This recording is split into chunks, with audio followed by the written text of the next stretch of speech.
Hello, and welcome. Hi, everybody. Thank you for joining. It looks like things are up and running. That's always nice to see.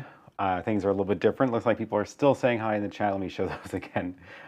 Good to see everybody here. Thanks for being here. Okay, so I can't wait to show you what I've got here. It's not the normal setup, obviously. I am not in my normal space. I am currently in London, and you can tell by the sirens outside.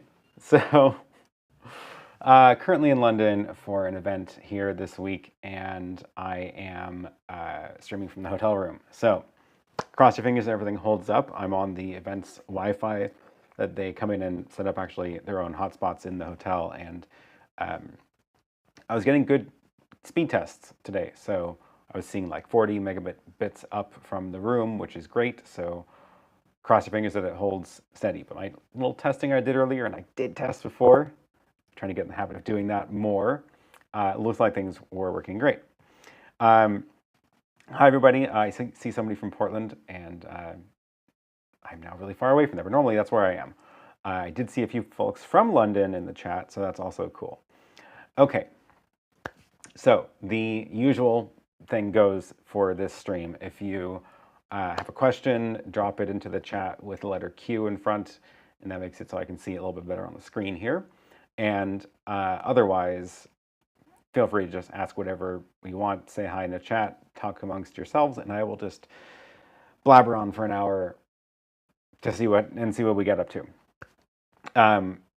With any luck, this will hold for the whole 90 minutes, and we will also go and join Lily's stream afterwards. She is back in Portland and hopefully getting things set up on at the home studio. And I will look for any text messages from her and see if I need to fix anything before she goes live, which I should be able to do remotely, even though I'm over here. So, okay, what am I streaming from? Let's start with that. So I brought with me the YoloBox Mini, my new Sony ZV-1F, and that's pretty much it. But I've got some tricks up its sleeve. It's got some tricks up its sleeve. So first of all, let's see, YoloBox Mini. I can't show it to you yet until I do one of the tricks, so I'm going to wait on that for a second. The YoloBox Mini. Oh, and then let's see. Let me also make sure that the chat's working, which I think it's going to work this time. So let's try that. Am I going to oops. Where did it go? Where did it go?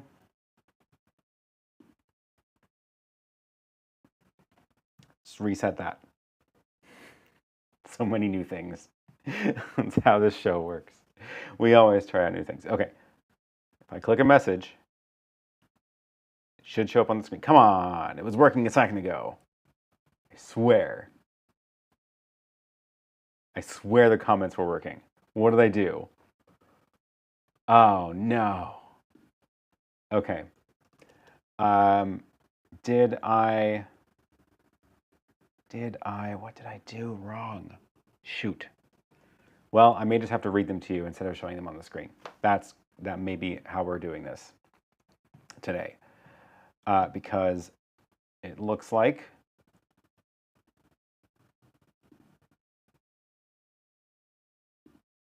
it's not going to work. Okay. I'm going to do one thing, which is just reset the URL. So on the YoloBox, you have the ability to add web graphics, and they've added support for several things out of the box that like exist as products.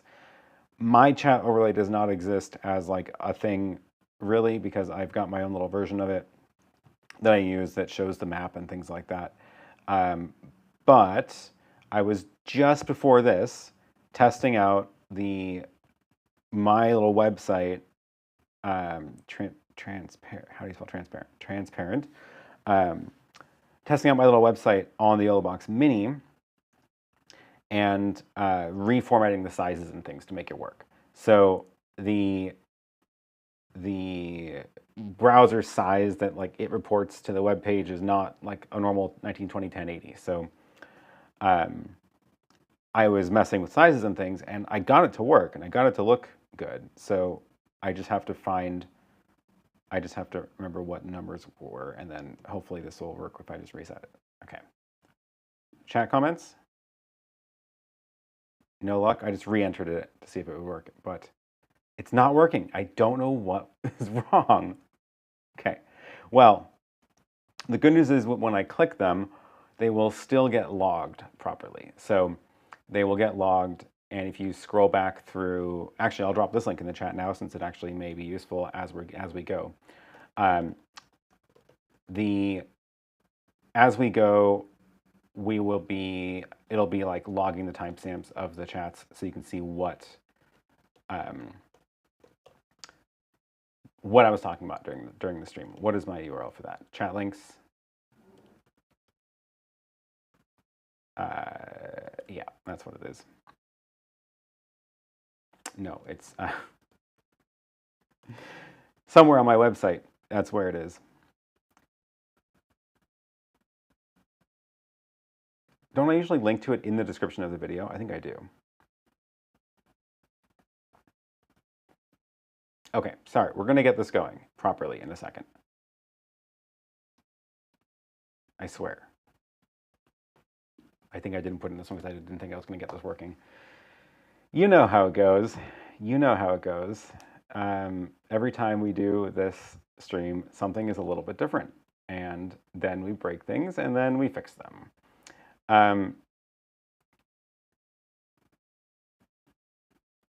Interesting. Oh, right. Also, I found a little weird. There's still a little weird bug with the YoloBox where I can't add existing events into it. So I have to always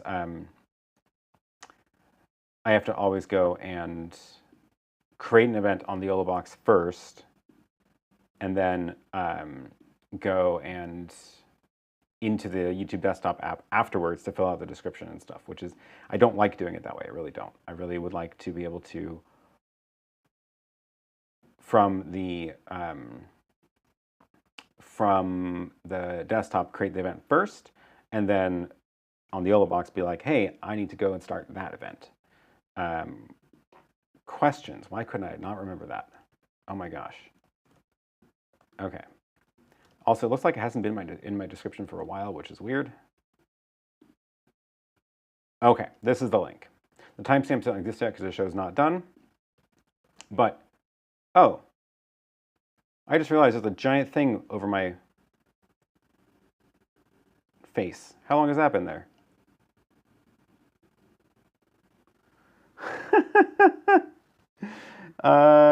Web page is not available.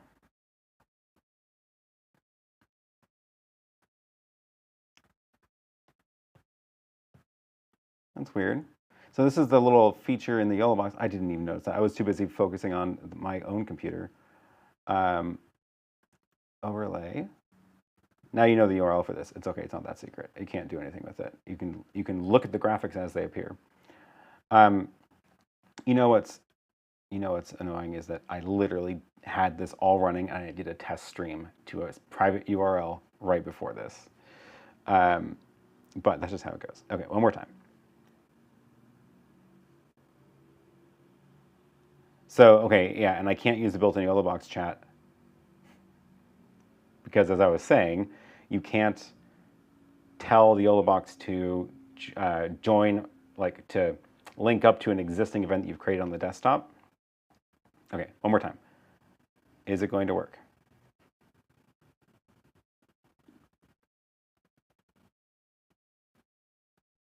No, it's not working. That's so weird. It's going to show that message again in a second, I think. So when I tap the overlay here, if I put like the graphic in the corner, and if I tap the web overlay, it's like it's working. Daniel says remote setups are hard. Would love an episode on this. Well, that's what this was supposed to be, but I'm failing miserably. So we're gonna it's because I'm trying to be smarter than the YoloBox. So, okay, normally what you do with the YoloBox, we're just going to abandon that plan. I did put the link in the chat, and the point of that link is that if you go to that page, you will see the questions that I have shown in the stream, and eventually they will get filled in with timestamps when the show is done. So this, you can follow along with this page if you want. You can just reload that page. But normally with the YoloBox, what you do is you create the event on the YoloBox. It shows up on YouTube once you click the share location, and then it shows up in your YouTube studio on your desktop in case you want to go to the desktop version and like change the settings. Like you can go into the YouTube studio, change the settings from here, add a thumbnail, add a description, change all the chat permissions and that kind of stuff. Normally that's what you do. I don't like the fact that I have to create it on the YoloBox first, and I would like to be able to first create it on the desktop. However, I did create it on the YoloBox first. I did that, had it all set up, went and edited the thumbnail and all that stuff. That's what the event that you're on. And then I did that last night. And then this morning, or just now when I started the YoloBox back up, it was like, oh, that event already ended and I couldn't get back into it. So there was no way for me to link up the YoloBox to that existing event. So that's the problem. And now that it's like caused an actual problem, I have an actual bug to file as opposed to just I want it to work differently. So I'm going to file that bug, and hopefully they'll fix that, because I really should be able to just be like, hey, I'm going to start an event. Now, what YouTube event should I be pushing to? So the reason I can't show chat messages is because the YoloBox, oh, I'll show you what I did. So what I had to do to like hack around it is I went into the same event that I'd already created that already had its thumbnail and all that stuff, because that URL already got pushed out. And in the YoloBox, I went and I was like, I'm making a new event. I'm going to push to YouTube. And it's like, cool, let's create a new YouTube stream. I'm like, I don't want to create a new YouTube stream. But I made it private. So then it made a new stream key. Every time you make an event on the YoloBox, it makes a new stream key in your account. So I went into this stream, which is the one that I wanted to stream to, and I changed the stream key to London 2. So that way, when I push live on the YoloBox, it's streaming to the stream key that is now pulling into the correct YouTube event. However, the chat it's using the chat API for the old or the secondary YouTube event. I know this is complicated. It's using the chat API for the other event. So that's why I don't get any chat messages in the on the YoloBox here, because it thinks it's streaming to the other event, because I had to trick it. Because I can't link it up with an existing event. So that's my feature request for YoloBox. I need to be able to link the YoloBox to an existing event. Because apparently, if you shut down the YoloBox, it doesn't realize that that event was still around. Okay, that's that. Let's get the next part out of the way, which is what the heck is in front of me. To do this, I have an interesting way to show you what's going on, which is, cross your fingers that this one works, because it did work a second ago. I think this is going to work. A second camera. So the YoloBox Mini has two inputs. It has HDMI input, and it has USB input.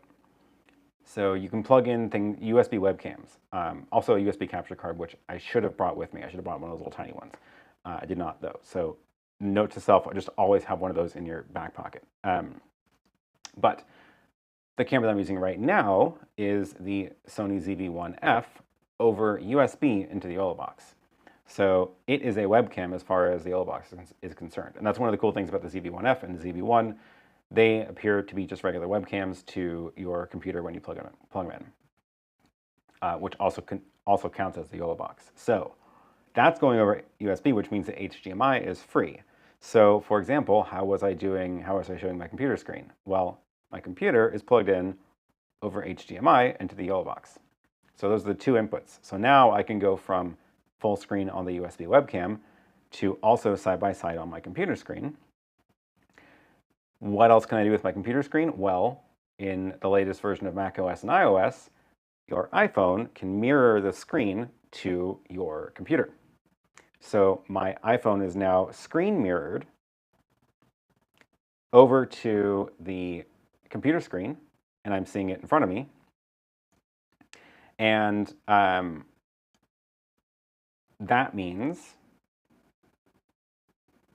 I can show my camera from the iPhone. So this is what I'm looking at. I've got my computer in front of me, YoloBox over here. I've got the camera up there and a light up on top of it. So, and then you're looking at the view through my iPhone, AirPlayed to the computer screen, which is then fed over HDMI into the YoloBox. That's quite a roundabout setup. But there you can see the YoloBox with the multiple switcher things there. And I can go between full screen on the USB, side-by-side view, and the full screen on the HDMI if I wanted to, although I was having a problem with that, which is that sometimes it like shuts down the USB webcam, so then, and it wasn't waking up properly after it, and I don't know whether it's the fault of the ZV-1 or the fault of the YoloBox. So I don't want to tap that because it might freeze my camera. But I can go between full screen on the USB and side-by-side as long as it stays active. It's totally fine. But yeah, now you can see over here, there's no chat comments because it's pushing to the wrong YouTube event. And then for audio, I am doing audio. Oh, I just realized, I hope the sound isn't doubling up. I'm going to turn off the computer sound. So the countdown music was coming through the HDMI port from the computer. Oh yeah, so to get the countdown working, I was, instead of screen mirroring, instead of running the web overlay through the YoloBox, I was just showing the web page from the computer screen, which has the countdown music in it, outputting the audio that way. So yeah, definitely like using this in a slightly unconventional way, which is why things are not quite working exactly right. But hey, you know what? That's what I like to do. Let me get rid of that so I can actually see the chats again. And I still wish. I literally just spent like 20 minutes fiddling with all the values, CSS values of, to get the chat comment to be in the right spot on the screen, and I had it working. So I'm so mad. Richard says, pushing the envelope somewhat. Yes, absolutely. Ian says, if it were easy, everybody would be doing it. Yeah, totally. James says, using web tech and servers for real-time graphics, nothing can go wrong with this. Well, normally that's what I do. Like that's not a new thing. Normally my chat and the map and the music is all run through a web page, captured in OBS, running out through a decklink card into the ATEM. So that's normally not a problem. But the web renderer in the YoloBox is slightly different than OBS. So yeah. Okay. Richard says, do you really trust wireless over hardwire? We already saw a 2 to 3 second freeze. Did everybody see that? I'm curious, yeah. I don't see any drop frames, and normally if my Wi-Fi connection from the YoloBox is bad, I will see it. It'll show me drop frames, but it's sitting solidly at 0% right now, 30 frames a second. It's actually very stable.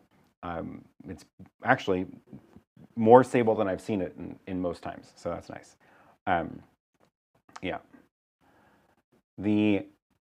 Alex says, how long are you in London? I'm here for the week. I'm about to start a week-long conference. The pre-conference hackathon was today, and I didn't participate. I just dropped in and chatted with some people, and catching up with the drone remote ID people. Gonna have some interesting stories about that, hopefully. And yeah, but that's coming up this week.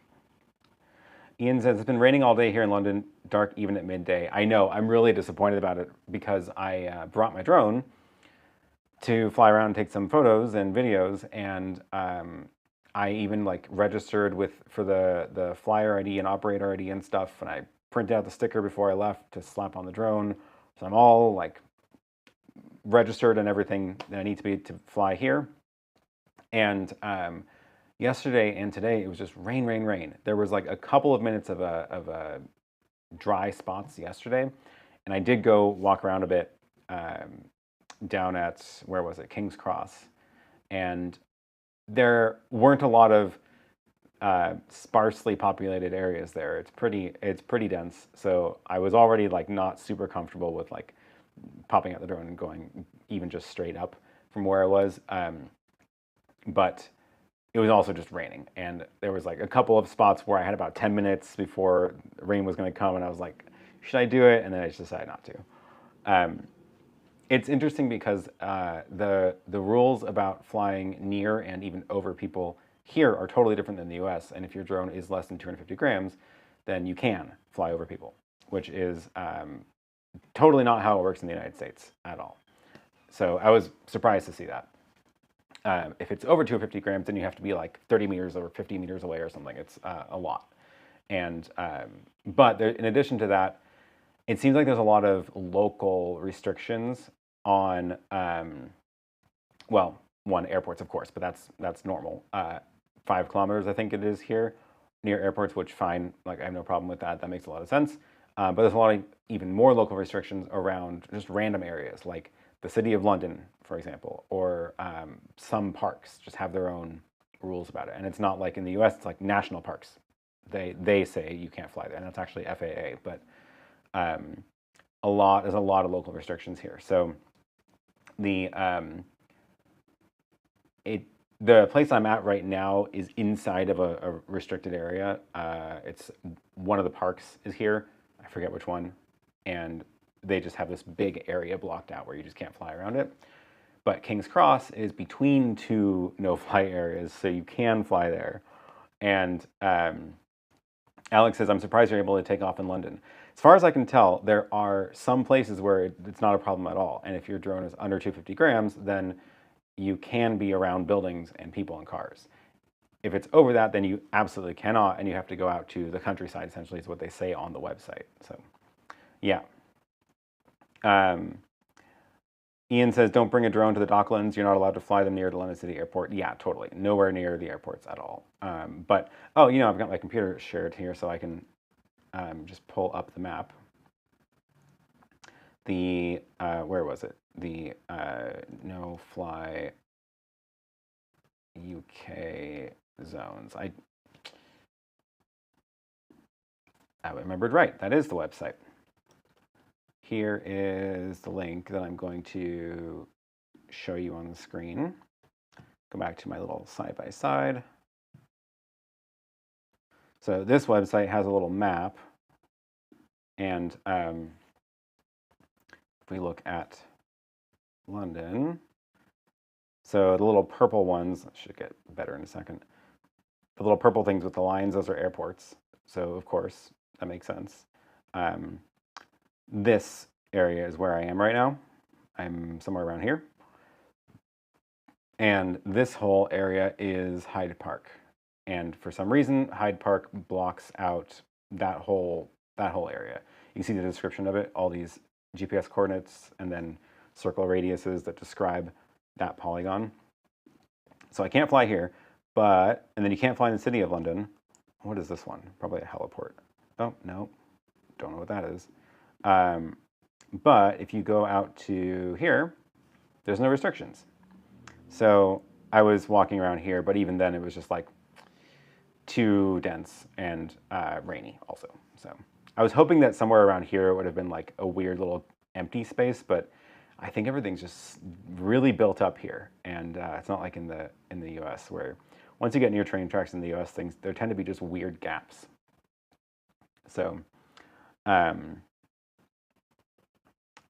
yeah, but there's plenty of places you can fly in the city. And then like some of the parks, there was one that actually had, where is it? Which one was it? Richmond Park. In Richmond Park, they say you can't fly anywhere except there is a designated flying field. Here it is, Richmond Park Flying Field. And it's essentially, there's a different map somewhere, I think it's on the park's website, where it basically shows you there's this little strip here where you can fly, which is super silly, but I guess that's cool that they actually do let you fly inside the park, because it means that you can just go straight up and take a cool shot of the park, which maybe I should try to do that. It's a bit of a trek to get out there, but doable. Anyway, it's enough about that. Let's get out of that. What are people saying? Graham says, in less dense areas, you're liable to get hit by fireworks this weekend. I know, last night, just non-stop fireworks. Carl says, do they have anything like Lance authorization?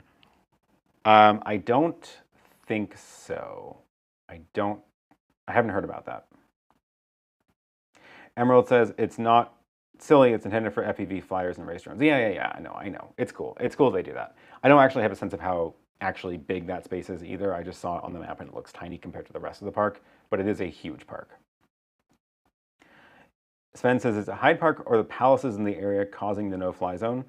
The area is called, that area that's blocked out, it's like labeled Hyde Park, but I don't know anything else about it. It just says that you can't fly there in the Hyde Park area described by these coordinates. It could be that it's bigger because of other reasons, and they just lumped it all into one area. Yeah. Chris says, 2 weeks ago, DJI released firmware for the Mini 3 Pro with remote ID. Yeah, I saw that. I don't unfortunately have the Mini 3 Pro, so I can't even like try it out myself. But that is very cool. And I am going to get the full lowdown on the remote ID situation while I'm here, talking to the people who have been working on remote ID stuff for the last several months. There's been some drama for sure. So I'll do a whole story like last time, better articulated than on a live stream. Ian says, it'd be good if we had such restrictions on e-scooters too, as it is they're illegal on roads, yet the roads are full of them. Oh, that's interesting. It's so funny what cities do differently for the e-scooters, because some of them say that you have to go on roads because they're too fast for sidewalks, mixing with pedestrians. Same with bicycles, that varies. Some of the cities say that you have to use e-scooters like bicycles and use bicycle lanes and bicycle infrastructure. Totally varies. Hyde Park is close to Kensington Palace. Okay, yeah. Circuit Baker says the Circle in the City of London is a power station heat network. Oh, interesting. Yeah, there's a lot of, I've been noticing that a very common theme across a bunch of different cities is that they usually restrict flying over essentially infrastructure, which makes sense. Like if you crash your drone in a top of a electrical facility, bad things are going to happen, so don't do that. Carl says, do they require drone insurance? The CAA, like the federal level, or what do you call it? Royal? I don't know what it's called. Whatever the CAA stands for. Civil Aviation Authority, I think. That's the authority that makes the rules for the UK. They don't require drone insurance for small things, but the some of the local areas do. So I was looking at, for example, flying over the river here. They have their own rules about, like the agency that manages the river has their own rules about flying drones over the river. And you can get a permit for it. You have to apply, they say 3 business days in advance, describe what you're going to do and all that stuff, where you're going to fly, and then you do have to have insurance also.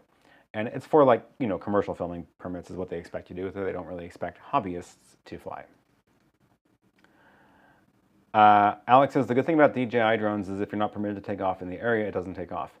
That's also something that has varied wildly between areas. If you have a DJI drone and you don't get a warning, if you don't see that warning, like if it's letting you take off, you cannot assume that it's actually okay. That's not how it works. If they're showing you a warning and preventing you from taking off, then you probably can't take off. But even that's not guaranteed, because if you have the right permits, you can. So it's like they are trying, but it's not well done right now. And really, they need to cooperate more with more of the actual agencies publishing the actual maps of where you can and can't fly, because a lot of that's just stuff that they've tried to collect for the areas, and it is not great data in most places. Certainly not in the US. In Iceland, it had some of it. Some of it was there, not all of it. I haven't actually got the drone out here to check what it's like here, but yeah, you cannot assume that it is right or wrong. Like, you have to do the actual research yourself. The in like, for example, in Portland or anywhere where you have the Lance system for doing the requests, the DJI app is not connected into Lance yet. It obviously should be. That would be ideal, but that means that you go to a separate app, you get the permission, and then when you try to take off the drone, it may recognize that you're inside of an airport area, but even that is not necessarily accurate. And then you just tell it, yeah, I have permission. So it's not, yeah. Philip says, if you do get a chance to fly your drone, remember to fly on the left side of the air. Thank you for that. That's hilarious. Graham says, e-scooters are illegal in public spaces in the UK, except certain scooters in municipal hire schemes. I've seen a couple of Lime scooters around. I just assumed that it was like everywhere else. I don't know. Stop and Think says, fly on the left side of the clouds. I missed that one earlier. Thanks. Yeah.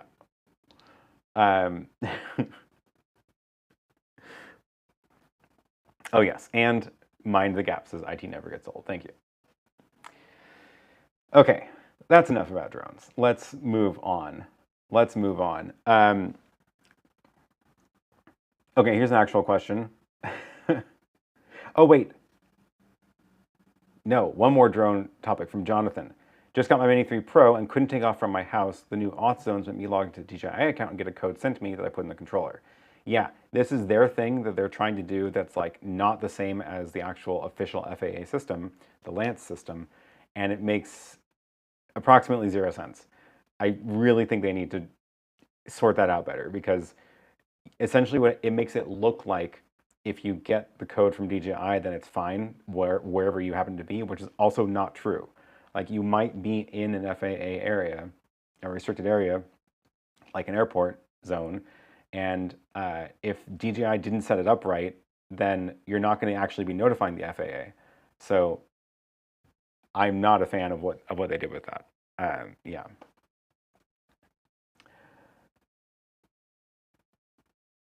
Okay.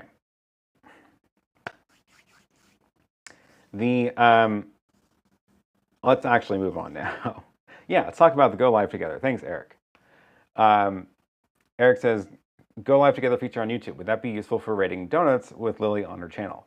So on Friday, I did a surprise stream, unexpected stream, and to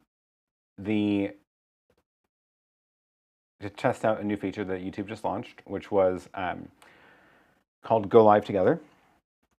And it's rolling out to some people for now. I don't know why I got it, but that's cool. And it works very similar to the Instagram live streaming feature, if you've ever used that. So I actually took a little bit of video while I was setting it up so I could share it. And I'm just going to do this the very lazy way, which is just playing it from QuickTime here.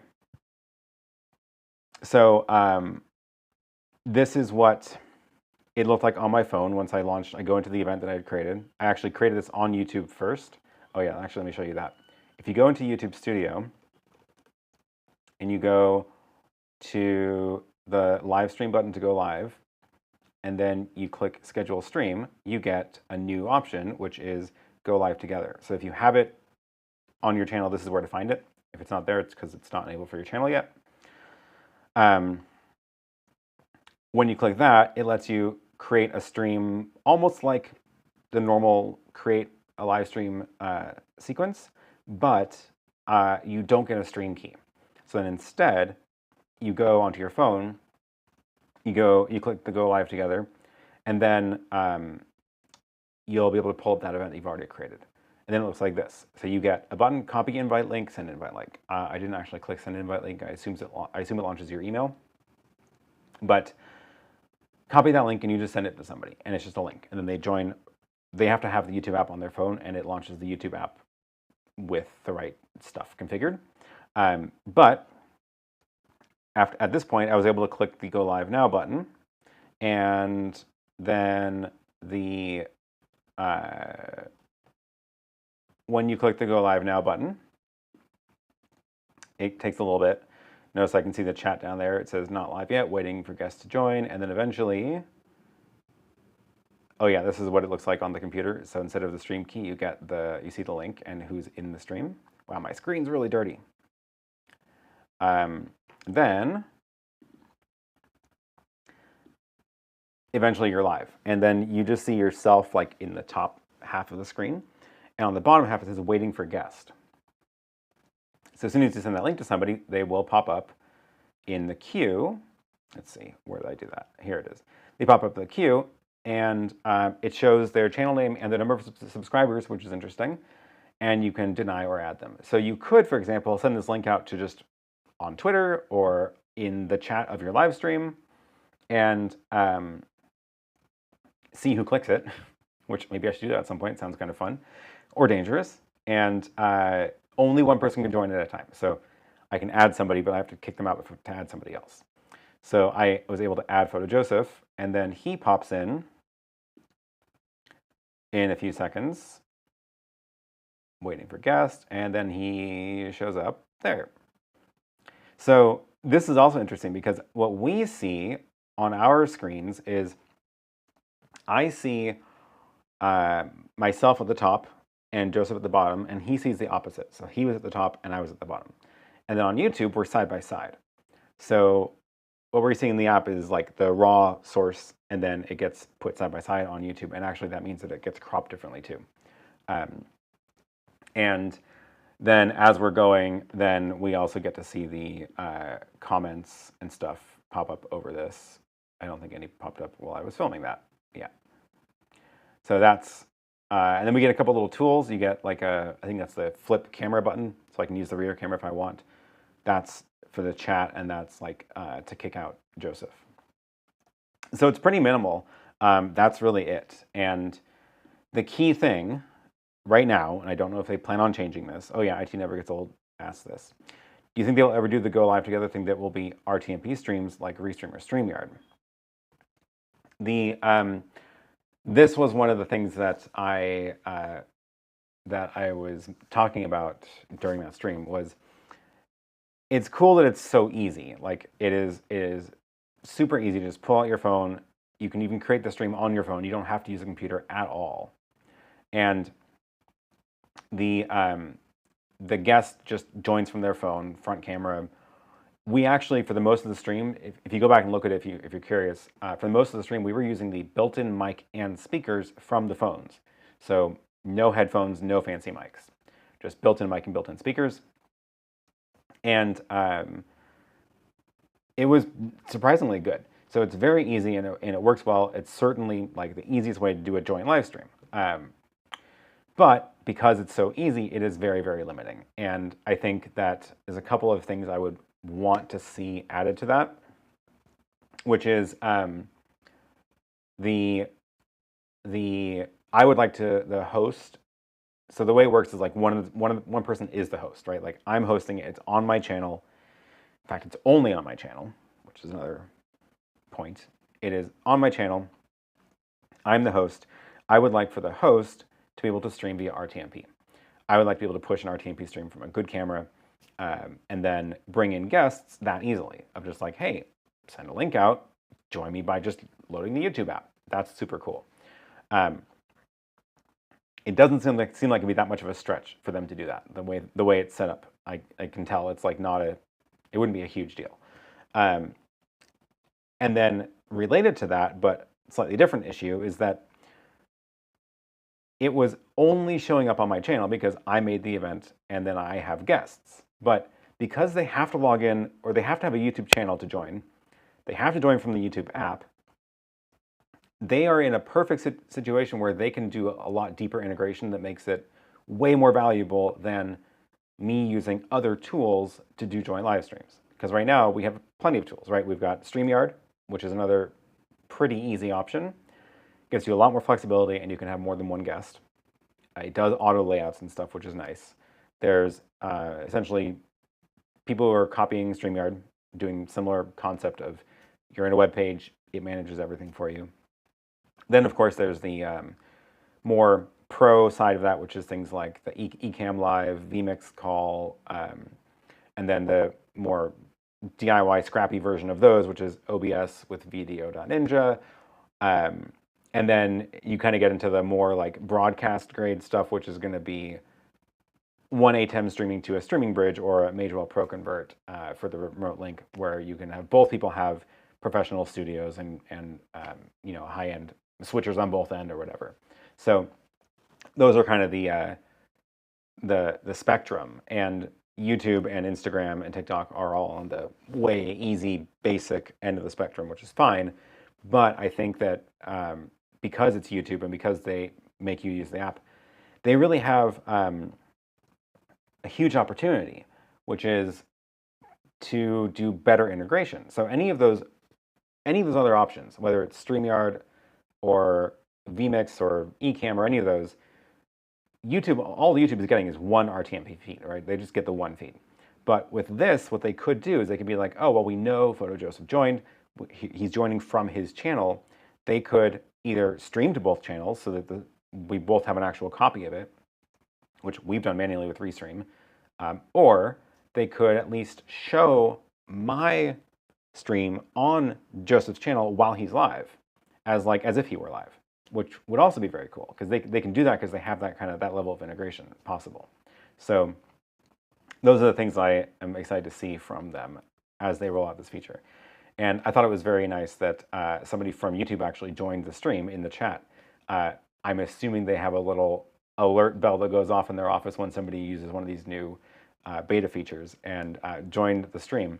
And she was commenting on what was going on. And she was like, yeah, we're taking notes. We're taking notes on all this feedback. So we'll see how that goes. And yeah, Graham mentioned this. It's odd that it shows how many subscribers PhotoJoseph has, but didn't also publish to his stream. Sven asks how those are connected. I agree they're connected because it knows his account, it knows he's logged in, and it's even showing me number of subscribers. Because again, imagine that I were doing this more as just like a, hey, maybe I'll try this once. I'm doing like a Q&A session, but it's all video, and I'll post this link out on Twitter. I'll put it in the community tab on YouTube. I'll post it in the chat during the stream, and then anybody can join. So when I get a little pop-up, it's going to show me your name, your icon, and number of subscribers, and I'm going to have to make a judgment call. Do I think that this person is a real person, or are they trying to just join my stream to do a drive-by spam, like we get in the chat so often? So that's interesting. Yeah, I agree they're related. Christopher says, it'd be nice if the joint streaming would also allow you to share overlays of the chat comments from both presenters. And they need to get to 4 participants, not just 2. I agree on both of those counts. I think that, so it shows you the chat comments in the phone. It looks similar to what it does on the YouTube app on the phone. And then you just can't do anything. You can't even write back. So it'd be really nice to be able to tap on it to show it, of course.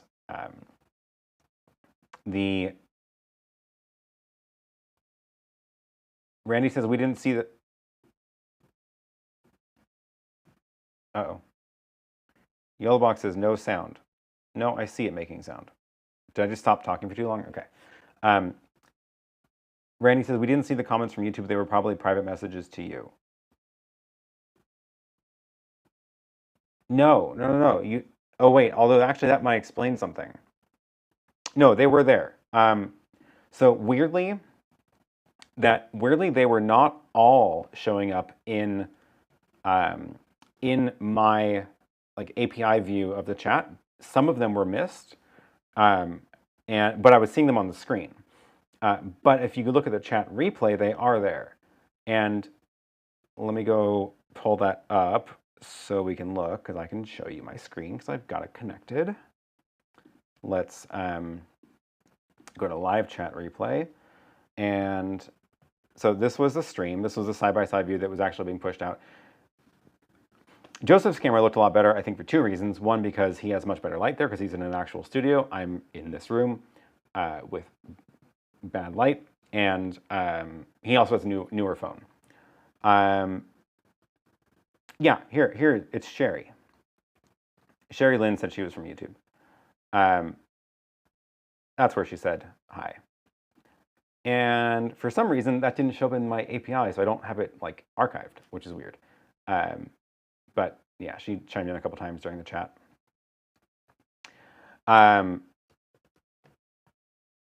She didn't have like a YouTube logo or anything on her profile, but I assume she wasn't joking. Yeah, it wasn't. Yeah, what are you doing? Says Sherry Lynn was the person from YouTube. It wasn't like YouTube joined the chat. Yeah. Oh, there's some questions here about what it takes to be able to use this. So Jules says, from the time one creates a new channel to what does it take for the new channel to be able to go live together? What are the requirements? Okay,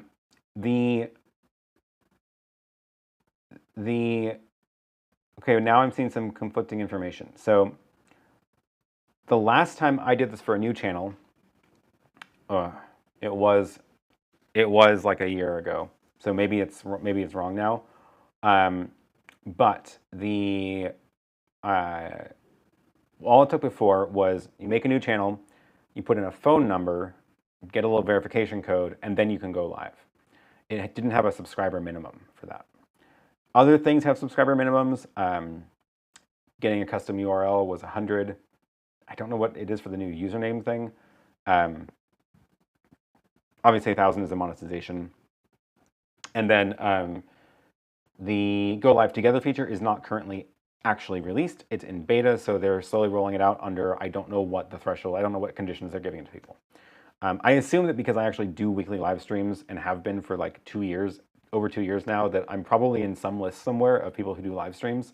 So that's probably why I got it. I have no idea what the actual criteria are for their beta features. So I don't get all the beta features. I just got this one for some reason. Eric says, thanks for the screen grabs of setup for Go Live Together. I was so curious to see. Yep. I was also very curious to capture it, but I'll try to do some more tests as well. Ian says, if you invite someone who doesn't qualify for Go Live yet, do they suddenly now qualify themselves after this? I don't think so. I don't think so, but they certainly didn't mention it in the documentation. They actually have like a help page about this, and they did not mention that. But I'll ask Joseph if he has the feature now. Emerald says, I have nearly 700 subs and I don't have the Go Live Together.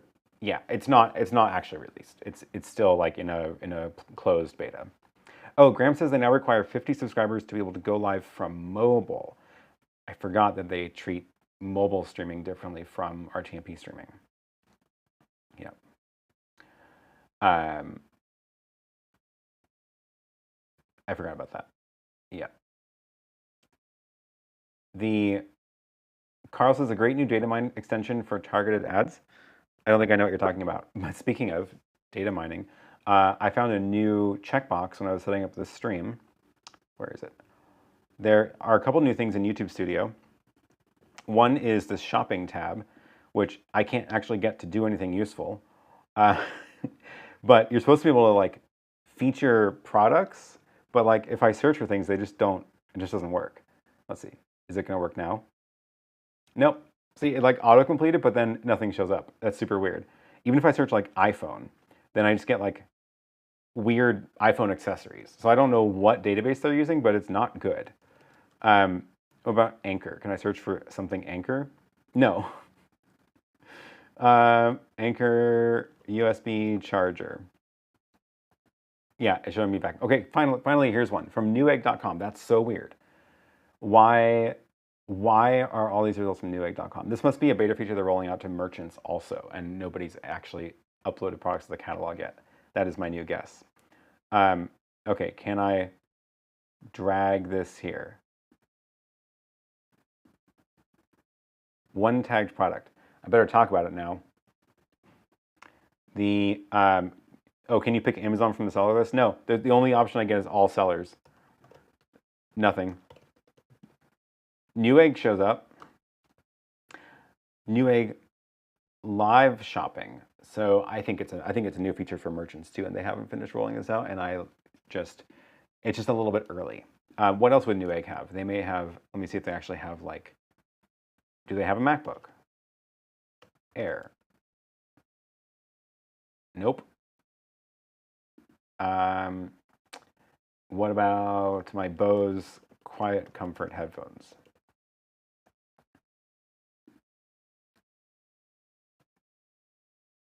Electronic Express. I have no idea what that is. Okay, so we're going to do this. We're going to drag these two products here and click Save. And I don't know where they're going to show up. Oh, it pins it in the chat.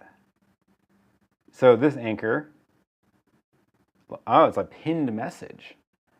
And then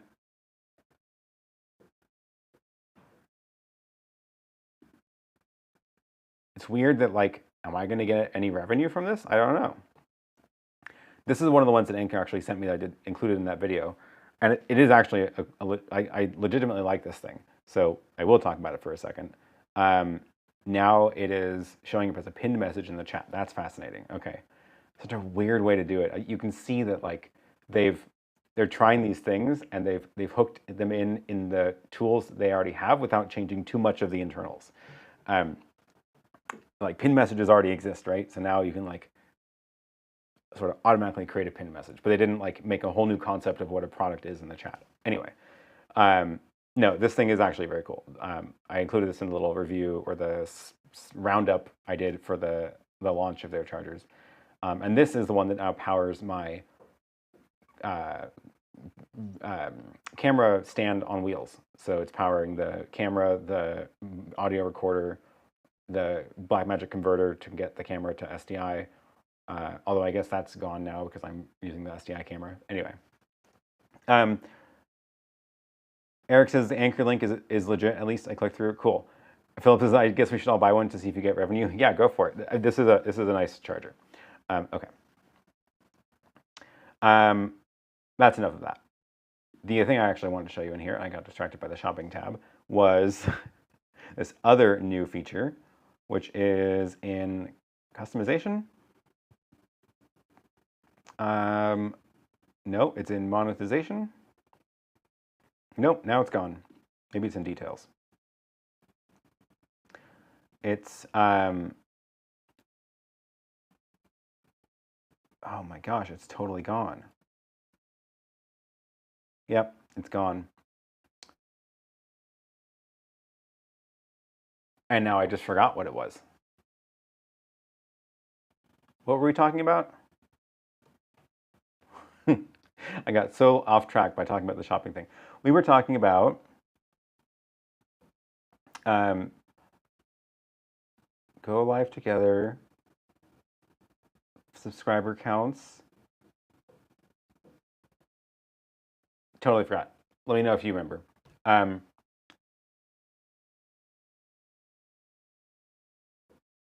Christopher says, must be you can only find links that people have paid YouTube to make available. Yeah, I think there's a back end to it that merchants have to push products into the system also,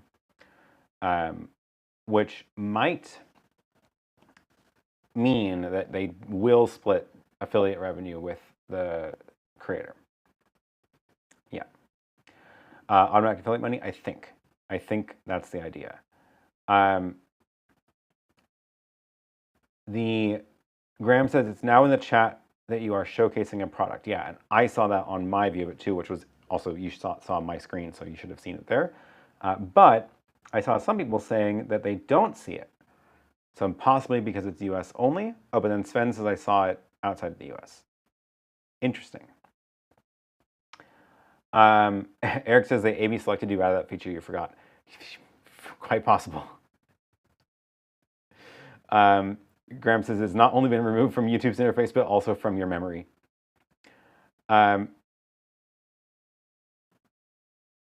Okay, yeah, some people saw it outside the US, so it wasn't a regional thing. Interesting. Go live together and requirements. No.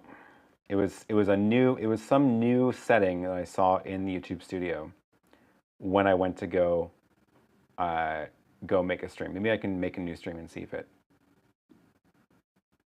shows up in the new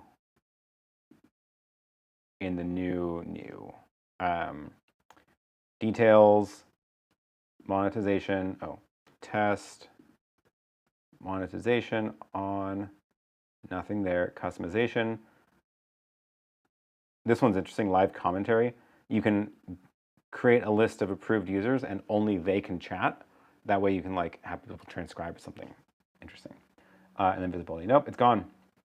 Yeah, I must have got it taken away. I don't even remember what it was anymore. Oh well.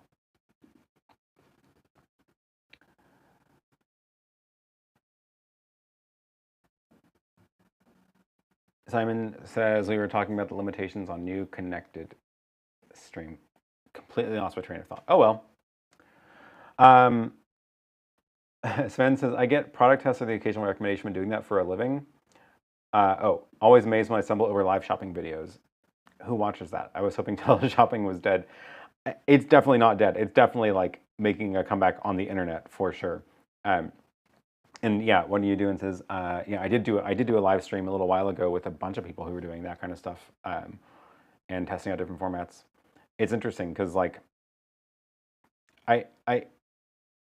what Amazon is doing, and now apparently Google is trying to also copy, is they're trying to make it so that when you're looking for products, you can find streams about them. And if you qualify for the next tier of that on Amazon's Live, then once you get past the first level of qualifications, which I haven't even done yet because I just haven't done streams on Amazon enough. I did literally one. It doesn't even take that long to get past the first threshold. Anyway, once you do that, then if you're talking about a product and it's in your like carousel, when you're on the regular Amazon website, on that product page, you'll show up as a little live video down at the bottom. So, yeah, interesting. I think it's interesting. I wish I could remember what the heck I was trying to find, although apparently it's gone, so it doesn't matter anymore. Carl says a new revenue stream for PK1 stands. Yeah. Oh, I totally didn't even mention that part. Of course, the YoloBox Mini is on the PK1 stand. It's kind of dark in here. I don't know if you can see it. But I should be able to go back to my... So I'm going to AirPlay my phone to my computer screen so that my phone shows up on the screen, but the screen's connected into the YoloBox. And then I take the app called Shoot, which is just a full screen camera app. And then that is on my computer screen. So I can now show you that camera side by side. Wow, the white balance is totally different on the camera's view of my phone. That's funny. But now you can see that. And now I can show you the PK1 stand that the YoloBox Mini is on, which does make it really a lot easier to use. And also, I feel like this is a design flaw with the YoloBox Mini, but the stand solves it. The fan for this is on the back. So you can't put it flat on a desk anyway, because then it blocks the fan, which is obviously bad. So this tips it, gets it off the desk, lets it actually vent properly, and you won't overheat the YoloBox Mini that way. That link is, of course, in the description below. So, yeah. It is fun to be able to just like share a phone camera that way.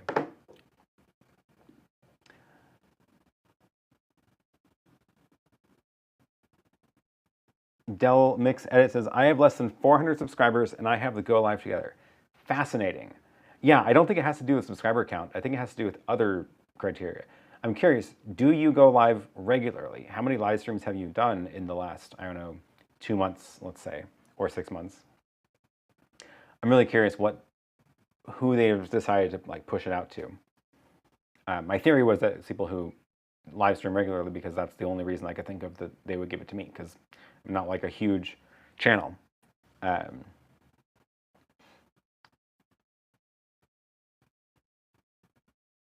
Okay, any other questions here?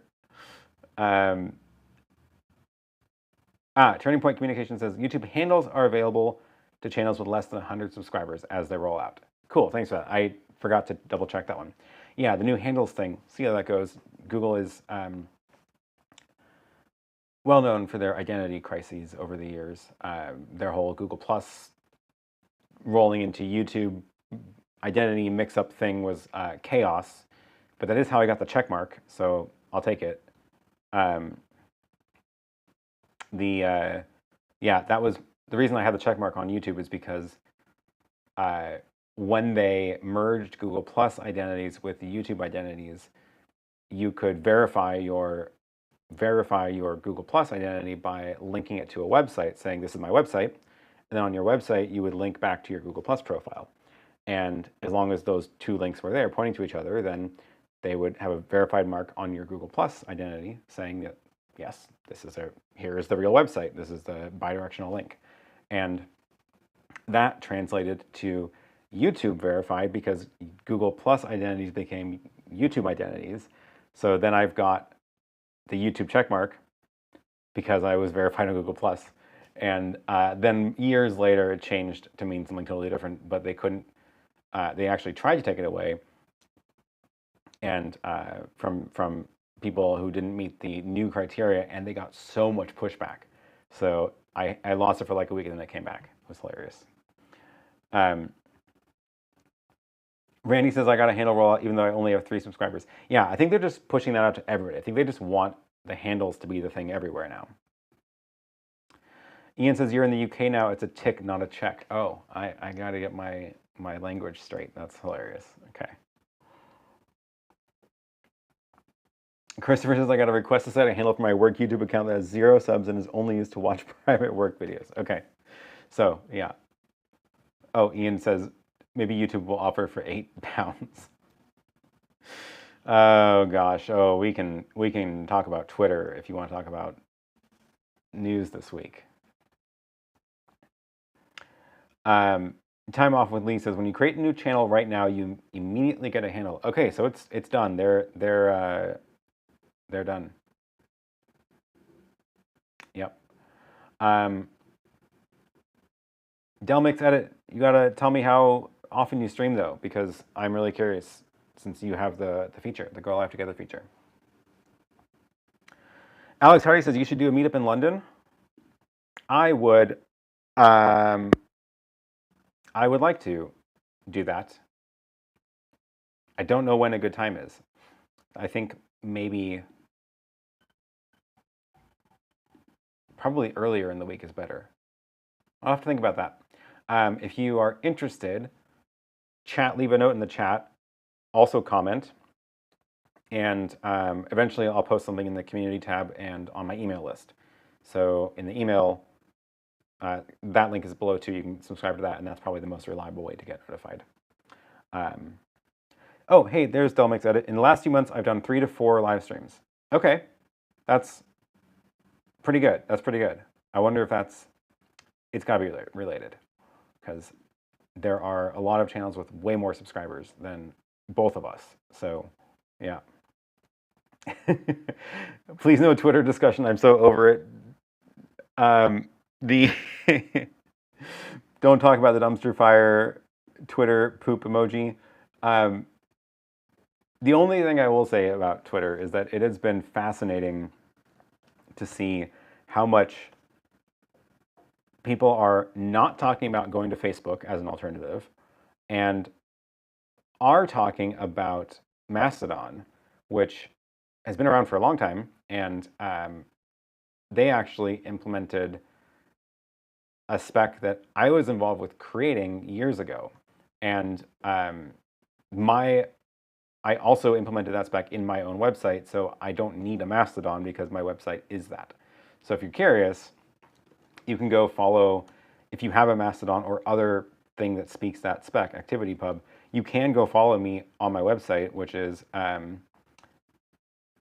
here. So that just, I made it look kind of like a Mastodon, showing like the number of followers and stuff, and I just added this page, which is a list of all the followers. But it's just built in. So that's what I will say, is that it's been fun to see the sudden uptick in interest in this, of which I have been involved with for a very long time. Yeah. Thumbs up for pre-Macedoning Mastodon, says Eric. Oh no, Lily says the Stream Deck is off again. Okay, we've got some things to troubleshoot now. Let's see. First of all, if I VPN into the home network, am I going to break this stream? No, I think that's fine, because the only thing I'm using the computer for is looking at the chat, and even that I can see on the iPad also. So we're going to VPN in first. Hopefully that works. And then we're going to go and see if the VPN worked. How we're going to do that, we're going to look for the Stream Deck, which is 10.10.200.2. The Raspberry Pi is offline. Lovely.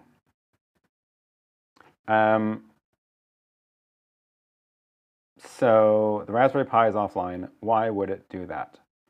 We did have a power outage, or a breaker tripped, rather, 2 days ago. Why would it not come back up? Okay, so we just have to turn the Pi back on. Unfortunately, I guess I should check to make sure that other servers at home I can get to. Let's try Nextcloud. Just make sure the VPN is up. That worked. Here's the Pro Convert. Yeah, so I can get into the Magewell Pro Convert just fine. That's at home. So I could stream to that. So it really is the Raspberry Pi is offline. So how can I turn it back on? Gotta remember where the power cord is. Where is the power cord for that? I think it's embedded in the desk. So that means the easiest way is probably just to flip the switch on the front of the desk. So on the front of under the, I wish I had a picture of this. The ATEM Mini Extreme is sitting on top of the desk. There's like a patch panel underneath it. Under that is a power strip with a switch on the right. It's kind of behind the monitor, the preview monitor, confidence monitor. That'll turn off the whole thing, which is fine. The ATEM will come back up in a couple of seconds, and that should also reboot the Raspberry Pi. I think the power cord is pretty much impossible to get to, though, because it's like embedded inside that rack. So do that.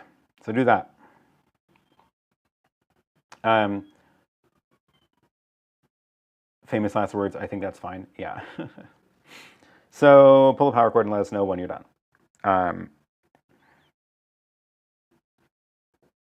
Sequence production says, I started watching when your phone showed the equipment. How do you... Wait, Lily says, wait, what? It's a big fat power switch. It's like a rocker switch on the front of the desk. Oh, here, send me a picture of that part of the desk, and then I can show it on the stream.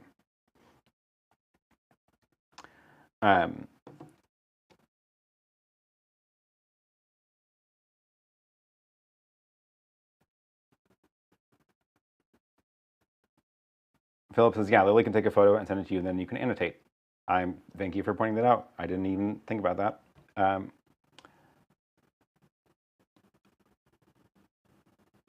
What do you do? And says, I've been wanting to buy net-connected power strips for a while to remote reboot stuff.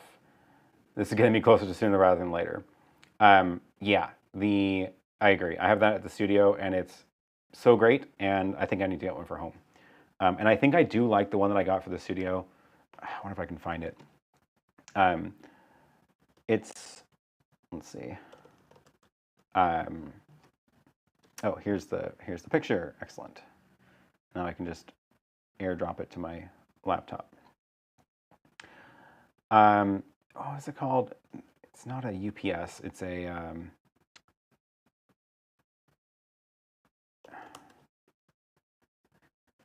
does AirDrop work when I'm VPN'd in? I guess it does. Looks like it is working. Okay. It is what is it called? It's a network PDU, that's the word. Okay, here's the one that I got. I did find the link. Wasn't cheap, which is the only problem. Unfortunately, not super cheap, but I do like it. One of the reasons I like it is because it's not part of any other kind of smart home system. So it's just like, it has a little web page of it that it hosts itself. So you don't, there's no cloud, there's nothing, none of that. And it hosts a little web page which you can go and actually browse and like label your stuff and then turn things on and off. But you can also then control it over an API, which means I have companion buttons to poke it. This is the link, and this is the product. So it looks like a bunch of switches, a bunch of plugs on the back, and then just nothing really on the front. And I think I'm going to get one for home so I can do that kind of stuff. Okay, Lily says, seems up now. Let's find the picture so I can show you what we were talking about. Yeah. This is what I was pointing at. So that's the ATEM Mini Extreme, again, in the PK1 stand to be able to mount a monitor on top, which she did not include in the picture. But we've got this little rack with some ports on it. One of those is like the camera. One goes to her computer screen she uses for the chat. The HyperDeck is here to play back video clips. And then that is just a regular old power strip. So it's just like 8 outlets on the back, rocker switch right there, and it just turns the whole thing off and back on. So if that is rebooted, then we should be able to get to the companion. And it looks like it's up. So I think that means everything's fine now. I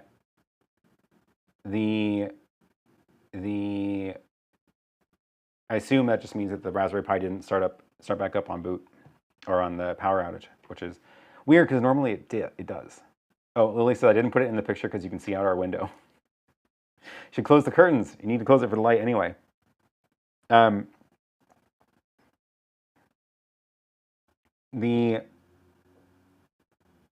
Oh, thanks, Sabi, from Searching Past Streams. Cool, yeah. Got that link. Christopher says APC makes good network PDUs as well, but they're more expensive. Yeah.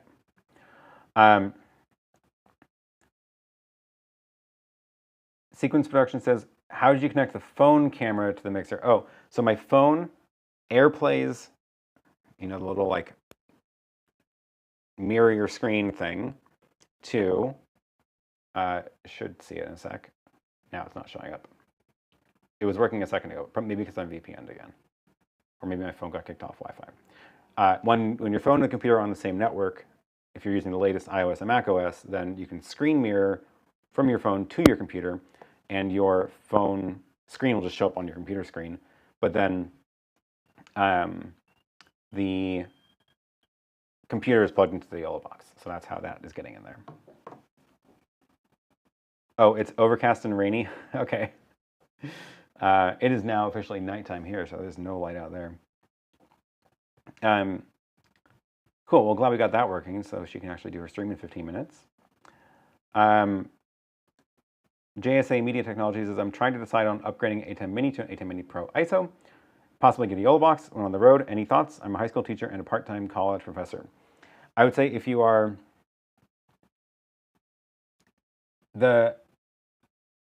you will see a lot of new possibilities open up going from the ATEM Mini to the Pro ISO model.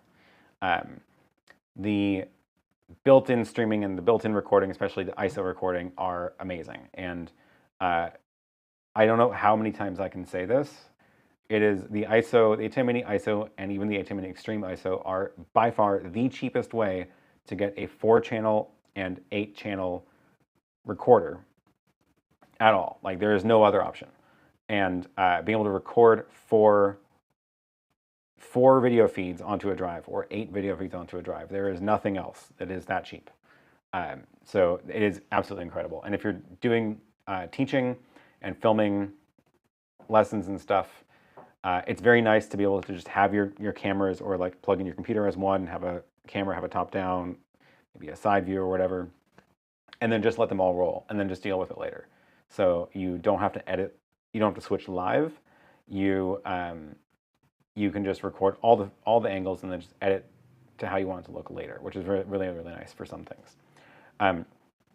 The YoloBox on the road is, as you can tell, I'm a fan of the YoloBox on the road. This is the Mini today.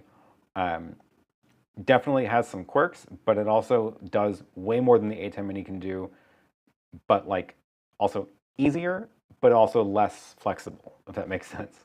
So like with the ATEM Mini, if you really want to take it up a notch, you start doing automations with like what we were just talking about.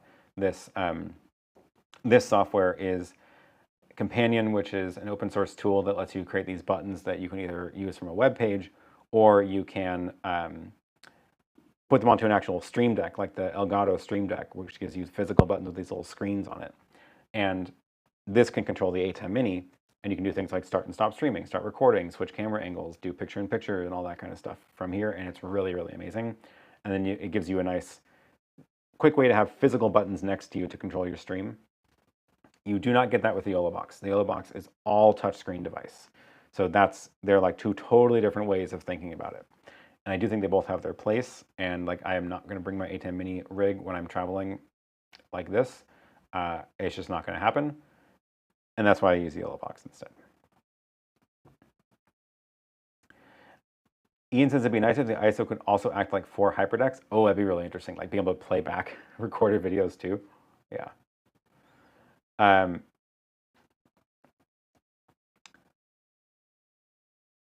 Sequence Production says, thanks, I thought via NDI app, never try this way. I do normally use the NDI app. Actually, I would say it's about 50-50. In my studio, I use the NDI app to the Apple TV or just AirPlay to the Apple TV. And both of them are fine. But being able to not need to bring other gear, I can just output my phone to the computer screen. Super cool. So I like that. Oh, Lily says, for once, I have somewhat relevant experience other than my own live stream. Last night, I did live audio for a full broadcast TV studio production with 16 audio channels and 5 cameras, including a crane. That sounds really cool. That sounds very cool. I hope you get a lot of pictures.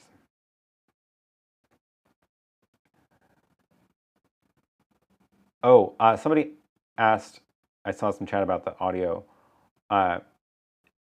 No, anybody else getting occasional big pops in the audio? People are saying no, which is good. But I forgot about, somebody asked earlier what microphone I'm using today. This is the DJI mic. So it's the one that comes in the little box. And that's clipped here, and the receiver is plugged into the YoloBox directly, which it's not my favorite way of doing it. I have to have the gain cranked up super high for some reason. Normally, I run it into the camera to bring in the audio over HDMI, but I can't do that right now because it's going over USB. And that's one of the other limits of the YoloBox, is that if you have audio over USB, you can't mix other audio. So you can mix on the YoloBox Pro audio from 3 HDMIs and the analog, and on the Mini you can mix HDMI audio and analog audio, which we did for the countdown music at the beginning. But I can't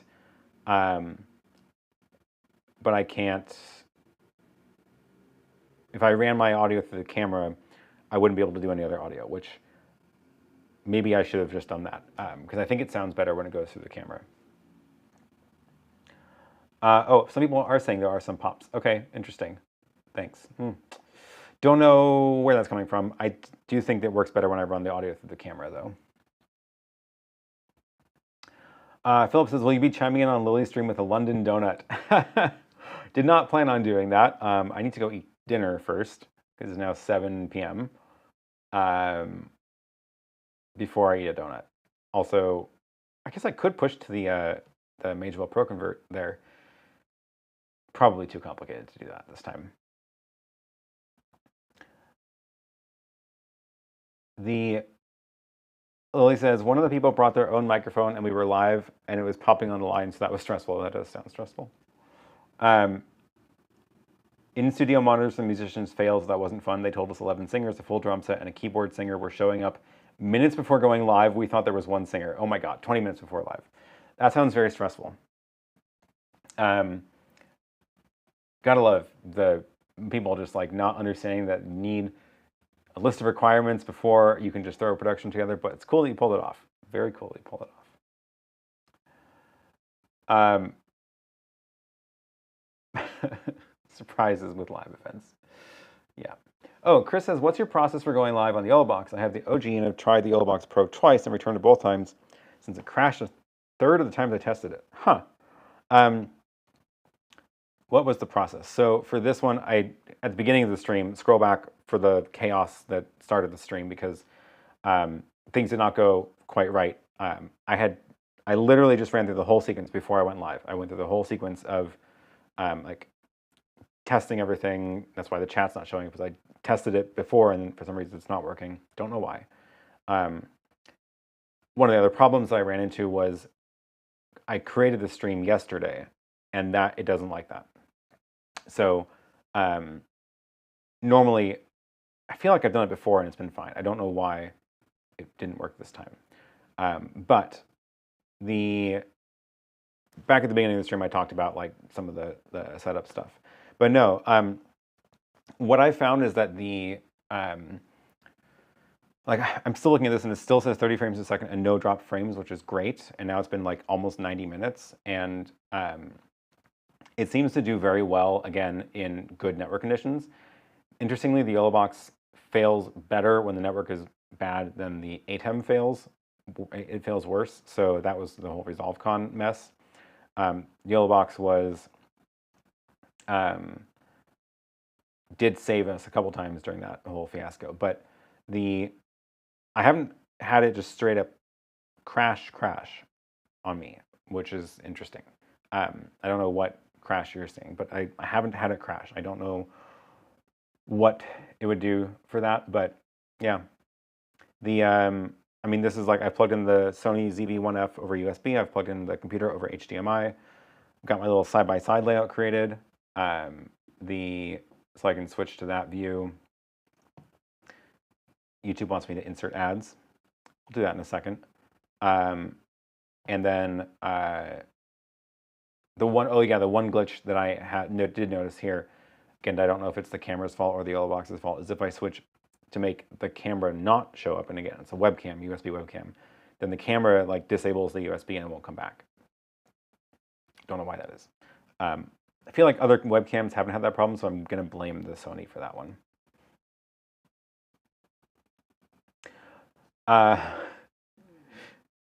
Oh, people are talking about Lily's incident. I say no to those surprises. Yeah.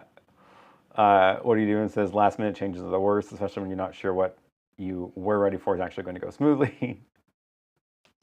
Eric says live stream means we can do anything and it will just work. Yeah. That's how it works.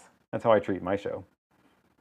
Lily says, it was fun and the singing was beautiful. Also, it's a proper full TV studio, so that's always fun to work in, but we had one camera operator for 5 cameras. Oh my God. The tech director had to have him running back and forth between the crane and the regular cameras. Wow. Okay, that sounds like fun.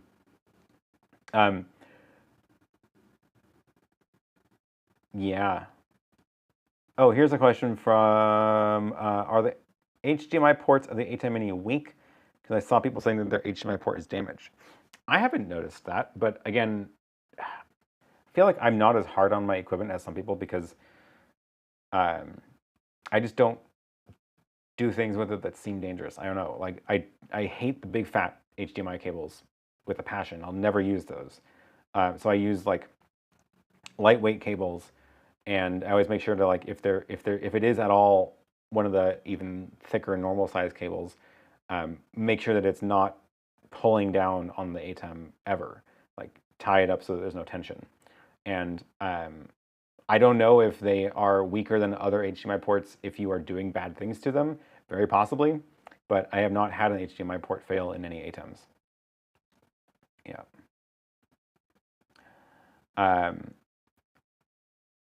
Yeah, sorry. Okay, what else can we do before we wrap this up? Got 5 minutes, and then we're going to go visit Lily's stream and hear about a donut. And what is she talking about today? It should automatically send you over there once we're done. So, oh, of course, open enrollment, health insurance questions. I'm going to drop this link in the chat now just in case the redirect doesn't work. Lily's live stream in 5 minutes. And yes, she does need to go prep. Stop chatting here. Go prep for your show. At least we got the stream deck sorted out so you can run the show.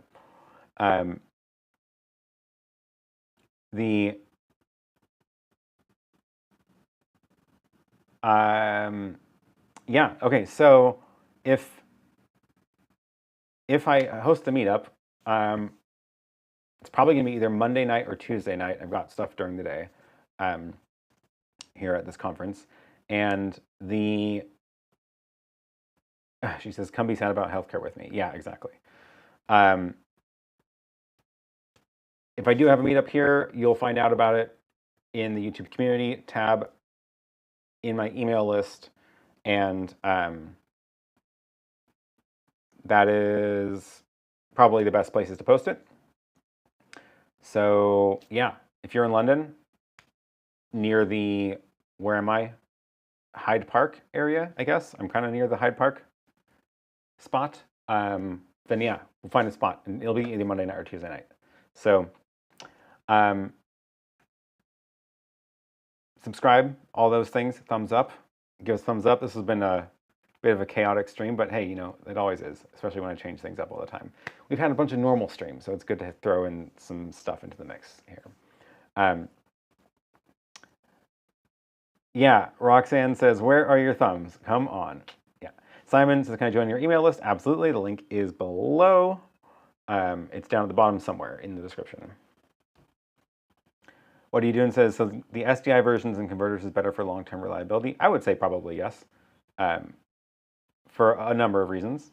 I think, honestly, I don't actually like HDMI very much. It's just convenient and consumer, and there's a lot of cameras and computer support and stuff, but SDI, I think, is a better plan long-term in general. Yeah. Neil says, I use the thickest HDMI cables imaginable on the inputs all the time. It's not the connectors that fail, it's the chips inside. Oh, weird. Still, I don't know, mine are going strong. The ATEM Mini Extreme that's at Lily's studio is, God, it was like the first one I got right when it launched. So yeah. Eric says, I will give 2 thumbs up for this minimum viable version of the Sunday live stream, YoloBox Mini and Sony ZV-1F for the win. Thank you for that, Eric. And as soon as Lily starts her stream, we're going to go hang over there and see you over there and chat. And I'm going to probably bring my phone with me and some headphones and then go track down some food so I can eat. So yeah, thank you everybody for joining. I don't think I have a way to do my normal credits, but thanks for tuning in. This has been fun. Something a little bit different today, my weird green background. Oh, what am I using for the background light? That's the PavoTube 6C. I think I linked that below too. Always find the links below. And if not, comment and I will add it. Thanks all for tuning in, and see you all again next week, hopefully in my normal location. We will find out. All right. How do I end my stream? Oh yeah. See you all later. Bye.